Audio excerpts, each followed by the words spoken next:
La terre est ton navire et non pas ta demeure. Toute petite, ces paroles me rendaient le courage. Maintenant encore, malgré les années qui font disparaître tant d'impressions de piété enfantine, l'image du navire charme toujours mon âme et l'aide à supporter l'exil. La sagesse aussi ne dit-elle pas que la vie est comme le vaisseau qui fend les flots agités et il ne laisse après lui aucune trace de son passage rapide? Quand je pense à ces choses, mon regard se plonge dans l'infini. Il me semble toucher déjà le rivage éternel. Il me semble recevoir les embrassements de Jésus. Je crois voir la Vierge Marie venant à ma rencontre avec papa, maman, les 4 petits anges, mes frères et sœurs. Je crois jouir enfin pour toujours de la vraie, de l'éternelle vie de famille. Mais avant de me voir assise au foyer paternel des cieux, je devais souffrir encore bien des séparations sur la terre. L'année où je fus reçue enfant de la Sainte Vierge, elle me ravit ma chère Marie, l'unique soutien de mon âme. Depuis le départ de Pauline, elle restait mon seul oracle, et je l'aimais tant que je ne pouvais vivre sans sa douce compagnie. Aussitôt que j'appris sa détermination, je résolus de ne plus prendre aucun plaisir ici-bas.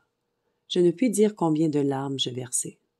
D'ailleurs, c'était mon habitude en ce temps-là. Je pleurais non seulement dans les grandes occasions, mais dans les moindres. En voici quelques exemples. J'avais un grand désir de pratiquer la vertu. Toutefois, je m'y prenais d'une singulière façon. Je n'étais pas habituée à me servir. Céline faisait notre chambre, et moi, je ne m'occupais d'aucun travail de ménage. Il m'arrivait quelquefois, pour faire plaisir au bon Dieu, de faire le lit, ou bien le soir d'aller, en l'absence de Céline, rentrer ses boutures et ses pots de fleurs. Comme je l'ai dit, c'était pour le bon Dieu tout seul que je faisais ces choses. Ainsi, je n'aurais pas dû attendre le merci des créatures. Hélas, il en était tout autrement. Si Céline avait le malheur de ne pas paraître heureuse et surprise de mes petits services, je n'étais pas contente et le lui prouvais par mes larmes. S'il m'arrivait de causer involontairement de la peine à quelqu'un, au lieu d'en prendre le dessus, je me désolais à m'en rendre malade, ce qui augmentait ma faute plutôt que de la réparer. Et lorsque je commençais à me consoler de la faute elle-même, je pleurais d'avoir pleuré. Je me faisais vraiment des peines de tout. C'est le contraire maintenant. Le bon Dieu me fait la grâce de n'être abattu par aucune chose passagère.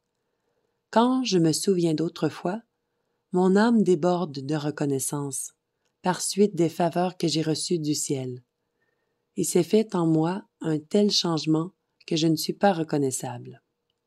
Lorsque Marie entra au Carmel, ne pouvant plus lui confier mes tourments, je me tournai du côté des cieux. Je m'adressai aux 4 petits anges qui m'avaient précédé là-haut, pensant que ces âmes innocentes, n'ayant jamais connu le trouble et la crainte, devaient avoir pitié de leur pauvre petite sœur qui souffrait sur la terre. Je leur parlais avec une simplicité d'enfant, leur faisant remarquer qu'étant la dernière de la famille, j'avais toujours été la plus aimée, la plus comblée de tendresse, de la part de mes parents et de mes sœurs. Que s'ils étaient restés sur la terre, ils m'eussent donné sans doute les mêmes preuves d'affection. Leur entrée au ciel ne me paraissait pas être pour eux une raison de m'oublier. Au contraire, se trouvant à même de puiser dans les trésors divins, ils devaient y prendre pour moi la paix, et me montrer ainsi que là-haut on s'est encore aimé. La réponse ne se fit pas attendre. Bientôt, la paix vint inonder mon âme de ces flots délicieux. J'étais donc aimée, non seulement sur la terre, mais aussi dans le ciel. Depuis ce moment, ma dévotion grandit pour mes petits frères et sœurs du paradis. J'aimais à m'entretenir avec eux, à leur parler des tristesses de l'exil et de mon désir d'aller bientôt les rejoindre dans l'éternelle patrie.